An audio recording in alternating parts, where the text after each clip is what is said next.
Student welcome to the channel. आज के lecture की शुरुआत करने से पहले मैं दो लाइनें कहना चाहूँगा। मैं जानता हूँ कहाँ तक उड़ान है इनकी, मैं जानता हूँ कहाँ तक उड़ान है इनकी, मेरे हाथ से निकले परिंदे हैं ये, मेरे हाथ से निकले परिंदे हैं ये। जी हाँ बच्चों, जैसा कि आप जानते ही हो पिछले कुछ समय से हम लगातार कम्युनिटी पोस्ट में objective question, multiple choice question post करते ही आ रहे हैं, और वो इसीलिए ताकि आपको एक क्वेश्चंस की वैरायटी के बारे में मालूम पड़े कि आपके एग्जामिनेशन में किस वैरायटी का क्वेश्चन आ सकता है। पहले मल्टीपल चॉइस सिर्फ और सिर्फ आपके जेई, नीट या और किसी कॉम्पिटिटिव एग्जामिनेशन में ही आते थे, लेकिन अब वक्त बदल गया और अब ये क्वेश्चन आपके बोर्ड में भी आने हैं, जेई में भी आने हैं, नीट में भी आने हैं।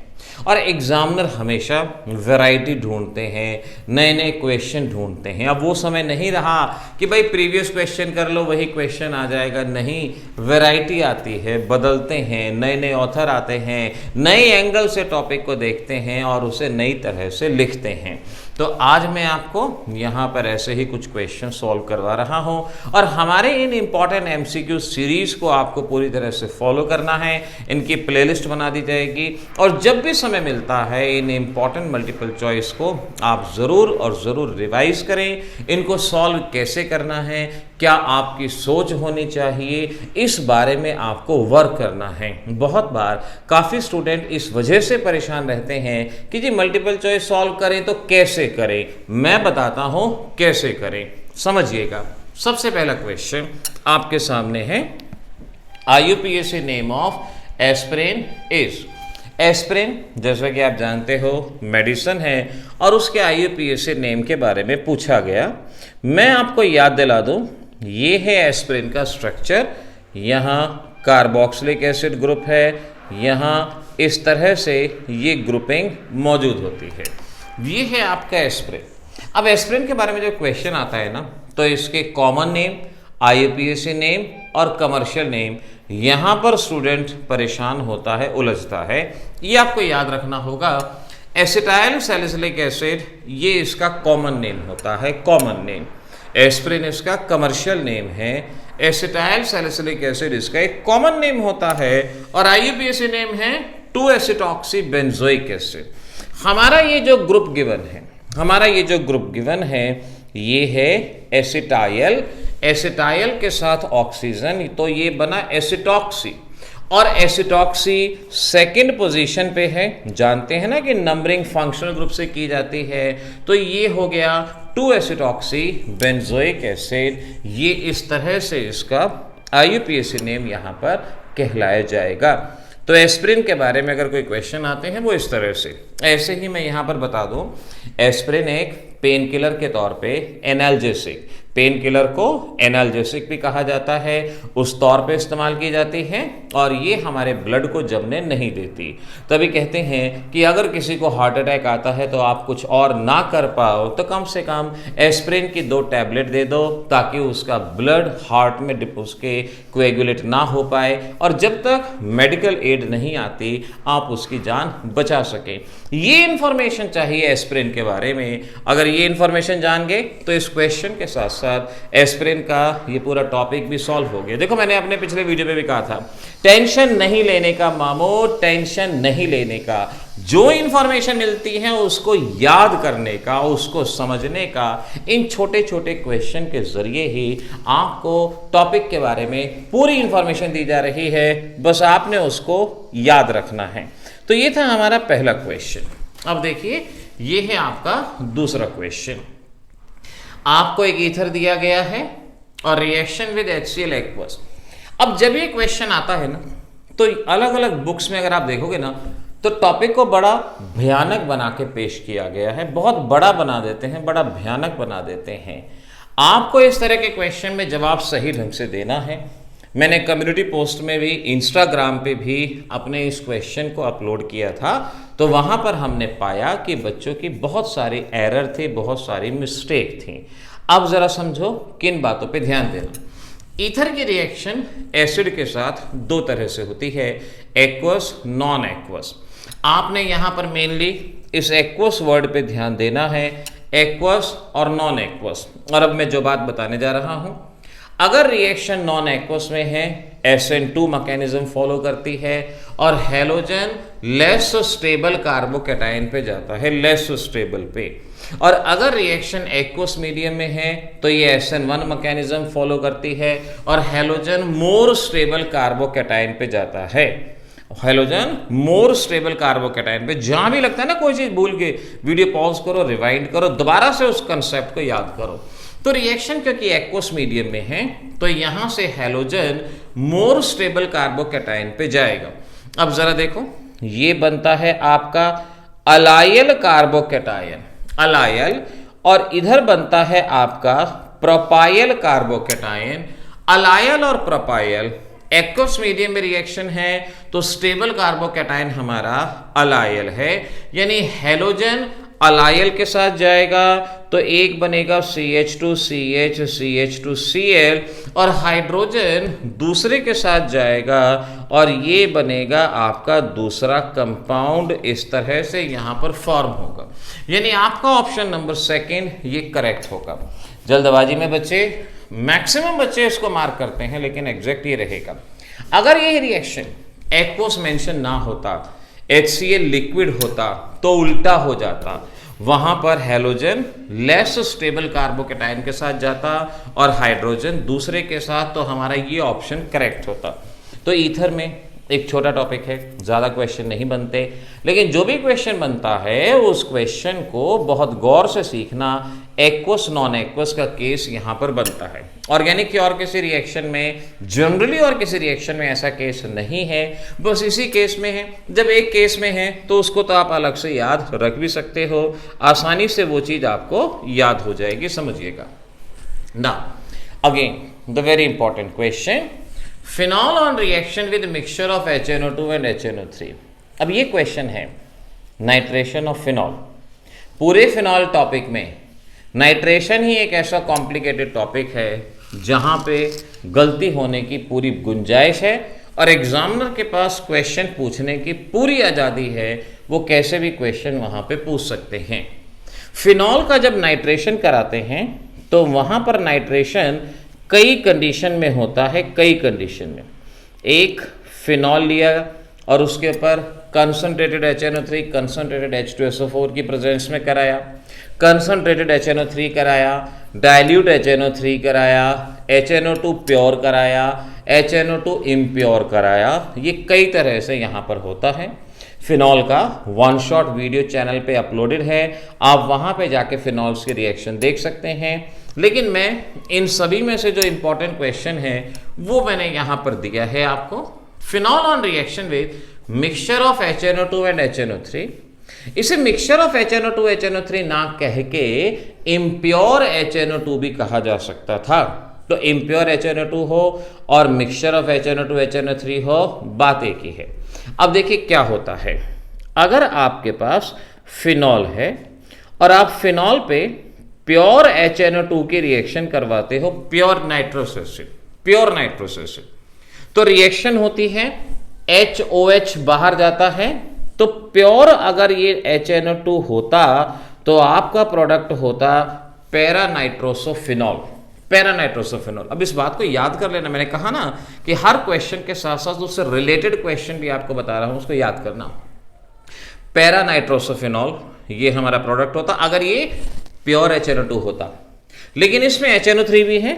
HNO3 फर्दर ऑक्सीडेशन करता है और इस ऑक्सीडेशन की वजह से ये पैरानाइट्रोफिनॉल बनता है, तो आपका प्रोडक्ट रहेगा पैरानाइट्रोफिनॉल। पैरानाइट्रोफिनॉल यहाँ पर आपका प्रोडक्ट ऑप्शन नंबर C, इसे आपने मार्क करना है, समझिएगा। तो इस बात को गौर से समझना है आपने कि आपको क्या दिया गया है, क्या पूछा गया है। अगर सिर्फ कंसंट्रेटेड HNO3 है या प्योर HNO2 है, इम्प्योर है, डाइल्यूट HNO3 है, जब फिनॉल को पढ़ें तो कम से कम इस तरह से आपने इस टॉपिक को जरूर पढ़ना है, ये आप समझिएगा। The next one, which of the following has highest value of enthalpy of neutralization. आप जानते हैं एंथैल्पी ऑफ न्यूट्रलाइजेशन थर्मोडायनेमिक्स में पढ़ा है। स्ट्रॉन्ग एसिड और स्ट्रॉन्ग बेस, उसके लिए वैल्यू 57.1 किलो जूल होती है। किलो कैलोरीज में 13.7 के पास इसका जवाब आता है। ये ऑब्वियस सी बात है हर एक स्ट्रॉन्ग एसिड और स्ट्रॉन्ग बेस के लिए, लेकिन अगर कोई वीक एसिड वीक बेस होता है तो उसके लिए वैल्यू कम हो जाती है। ये सब आपने पढ़ा है और इस बात को तो हर बच्चा पढ़ ही लेता है जब वो थर्मोकेमिस्ट्री पढ़ता है। तो एग्जामिनर के लिए स्कोप कहाँ बचता है? एग्जामिनर के लिए स्कोप बचता है एक्सेप्शन पे। हमेशा ध्यान रखना, HF एक्सेप्शन होता है, HF एक्सेप्शन होता है और HF के केस में ये वैल्यू हमेशा 57.1 से ऊपर रहती है। 68 किलो जूल के अराउंड ये वैल्यू जाती है। तो जहाँ भी HF आएगा एंथैल्पी ऑफ न्यूट्रलाइजेशन के केस में, जहाँ भी HF आ गया समझ लो घपला है मामो, यही आंसर होगा। इस बात को ध्यान रख लेना, उस घपले में नहीं फंसना, उसको समझ लेना है। तो हमारा ये क्वेश्चन यहाँ पर सॉल्व होता है। चलिए चलते हैं हमारे अगले क्वेश्चन पे। Williamson synthesis reaction follow which of the following mechanism? हम जानते हैं nucleophilic substitution reaction SN1, SN2, SNI, SNAR और ऐसे ही इनमें कई तरह के मैकेनिज्म को SNTH मैकेनिज्म हो गया, इन्हें फॉलो करती हैं। अब विलियमसन सिंथेसिस में किस तरह का मैकेनिज्म होता है? विलियमसन सिंथेसिस रिएक्शन देखो क्या होती है, जब अल्काइल हैलाइड सोडियम एल्कोक्साइड के साथ रिएक्ट करता है तो वहां पर ईथर बनता है और इसे हम विलियमसन सिंथेसिस रिएक्शन कहते हैं, ये हम जानते हैं।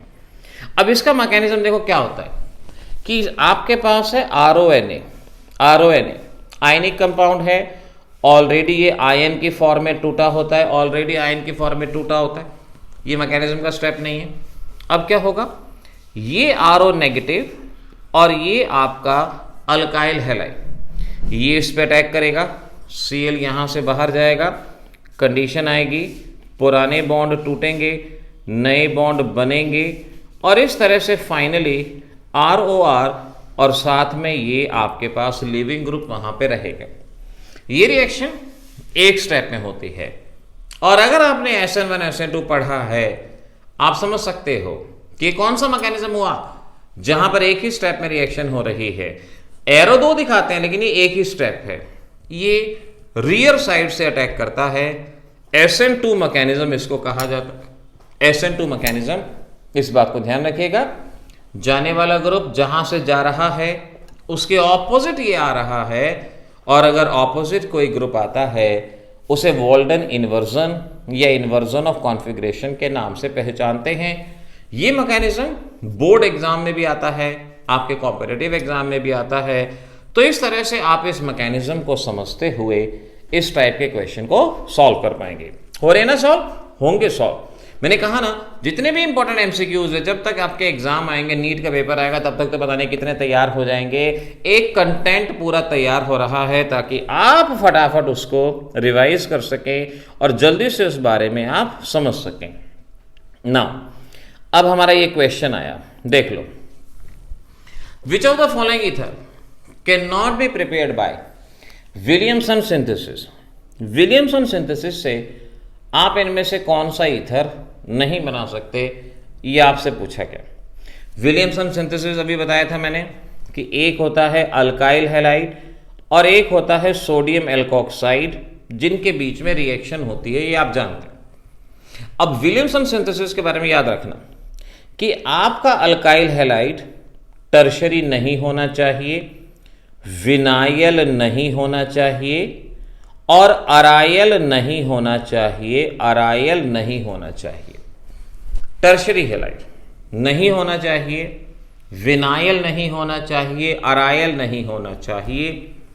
अब यहां पर अगर आप ये प्रोडक्ट बनाना चाहते हो तो आप समझ पाओगे कि आपके पास एक ये होगा, अल्काइल हैलाइड की जगह ये कंपाउंड होगा और एक आपके साथ पास एल्कोक्साइड होगा, CH double bond CH2 alkoxide होगा।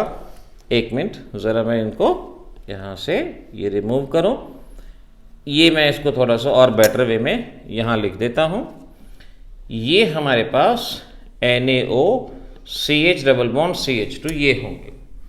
अभी मैंने कहा कि अल्काइल हैलाइड क्या क्या नहीं होना चाहिए, टर्शरी नहीं होना चाहिए, विनाइल नहीं होना चाहिए और अराइल हैलाइड नहीं होना चाहिए। विलियमसन सिंथेसिस में ये नहीं होने चाहिए। अगर ये नहीं है तो विलियमसन सिंथेसिस से आप ईथर बना सकते हो। अगर मुझे ये बनाना है तो मेरे पास एक कंपाउंड होगा विनाइल हैलाइड, और अगर विनाइल हैलाइड है तो ये रिएक्शन नहीं होगी, ये नहीं बनेगा।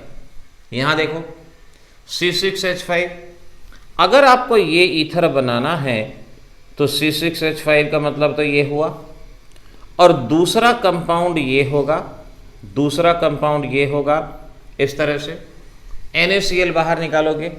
अब क्योंकि अराइल हैलाइड है ये, अगर अराइल हैलाइड है तो रिएक्शन नहीं होगी। यहाँ देख लो, अगर आपको इस ईथर को बनाना है तो यहाँ Cl, यहाँ NaOCH डबल बॉन्ड CH2, यानी इसका हैलाइड ले लिया, इसका एल्कोक्साइड ले लिया, या उल्टा भी कर सकते थे, आप इसका एल्कोक्साइड ले लो और दूसरे वाले का हैलाइड ले लो। इन दोनों से आप अपने इस ईथर को यहाँ पर बना सकते हैं, समझ सकते हैं, CH डबल बॉन्ड CH2। अब देख लो, क्या ये पॉसिबल है? क्या ये पॉसिबल है? ये chlorobenzene aryl halide, not possible. क्या ये पॉसिबल है? ये है विनाइल हैलाइड, नॉट पॉसिबल। यानी विलियमसन सिंथेसिस से ये भी नहीं बनेगा, ये भी नहीं बनेगा, ये भी नहीं बनेगा। तो ये जितने भी अबव हैं ये सारे के सारे नहीं बनेंगे। ऑप्शन नंबर डी करेक्ट रहेगा। आपके बोर्ड एग्जाम में क्वेश्चन बनता है कि इनमें से कौन सी चीज विलियमसन सिंथेसिस से नहीं बनेगी, तो आपके पास ये जवाब अब है कि भाई ये विलियमसन सिंथेसिस से नहीं बनेंगे। कारण बता दिया, टर्शियरी हैलाइड ना हो, विनाइल हैलाइड ना हो और अराइल हैलाइड ना हो। आपने इस बात का ध्यान रखना होगा। Now what is the difference between antiseptic and disinfectant? दोनों में क्या डिफरेंस है? एंटीसेप्टिक एंड डिसइंफेक्टेंट, बहुत सिंपल सा क्वेश्चन है। एंटीसेप्टिक वो चीज होती है, एंटीसेप्टिक जो माइक्रोब्स को मारती है, माइक्रो ऑर्गेनिज्म को मारती है और हमारी स्किन के लिए सेफ होती है, हमारी स्किन के लिए सेफ होती है, जैसे डेटॉल, सेवेलॉन, इस तरह से। डिसइंफेक्टेंट ये वो होते हैं, ये भी माइक्रो ऑर्गेनिज्म को मारते हैं, लेकिन ये हमारी स्किन के लिए सेफ नहीं होते। जैसे पोछा लगाने के लिए फिनाइल का इस्तेमाल करते हैं, लाइजॉल का इस्तेमाल करते हैं। अब फिनाइल और लाइजॉल आप कभी अपने घाव पे नहीं लगाएंगे क्योंकि वो आपके स्किन के लिए सेफ नहीं है। तो एंटीसेप्टिक माइक्रोब्स मारते हैं लेकिन स्किन के लिए सेफ होते हैं।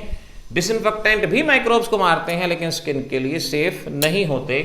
तो हम कहेंगे both term are identical, both are different. ये दोनों की दोनों डिफरेंट हैं। सेकंड ऑप्शन हमारा यहाँ पे करेक्ट रहेगा, समझिएगा। इस तरह से हमारा ये क्वेश्चन सॉल्व बना। विच of the following is polar? Symmetrical ether, unsymmetrical ether. देखो ईथर से रिलेटेड क्वेश्चन यहाँ पर बन रहे हैं। इनमें से कौन पोलर है ये हमें बताना है। विच of the following is polar. अब ध्यान रखो, सिमेट्रिकल ईथर क्या होते हैं। नाउ ये ईथर है, ईथर का स्ट्रक्चर। अगर दोनों अल्काइल ग्रुप सेम है, मिथाइल मिथाइल दोनों अल्काइल ग्रुप सेम है तो ये सिमेट्रिकल। और अगर ये दोनों अल्काइल ग्रुप डिफरेंट हैं, दोनों अल्काइल ग्रुप डिफरेंट हैं तो ये है अनसिमेट्रिकल। ये सिमेट्रिकल और वो है अनसिमेट्रिकल, ये ध्यान रखो। अब पोलर होगा या नहीं होगा ये बताना है। अब क्योंकि यहां पर लोन पेयर का बॉन्ड मोमेंट इस डायरेक्शन में, डायपोल मोमेंट आपने पढ़ा हो, नहीं तो आप हमारा वीडियो देख सकते हो। आप यूट्यूब सर्च में टाइप करो dipole moment bye Pradeep Sharma, अपने आप ही आ जाएगा और सारा कंसेप्ट क्लियर। और यहाँ का बॉन्ड मोमेंट इस डायरेक्शन में, और इस वजह से इसका नेट बॉन्ड मोमेंट होगा, नेट बॉन्ड मोमेंट जरूर होगा। अनसिमेट्रिकल है तो वहां पर भी सेम होगा, नेट बॉन्ड मोमेंट वहां पर भी जरूर होगा। तो ईथर चाहे सिमेट्रिकल हो चाहे अनसिमेट्रिकल हो, ये हमेशा पोलर होता है। बोथ आर पोलर, ये ऑप्शन आपका यहाँ पर बनता है। ये सभी पोलर होते हैं, इस बात को समझना पड़ेगा, इस बात को ध्यान रखना पड़ेगा। इसी से रिलेटेड एक और क्वेश्चन आ गया। Which of the following is polar? Which of the following is polar? Paradichlorobenzene हम बहुत अच्छे से जानते हैं। पैराडाइक्लोरोबेंजीन ये आपके पास है, इसमें डायपोल मोमेंट एक दूसरे को कैंसल आउट कर देते हैं, इसका डायपोल मोमेंट 0 होता है, यानी ये नॉन पोलर होता है।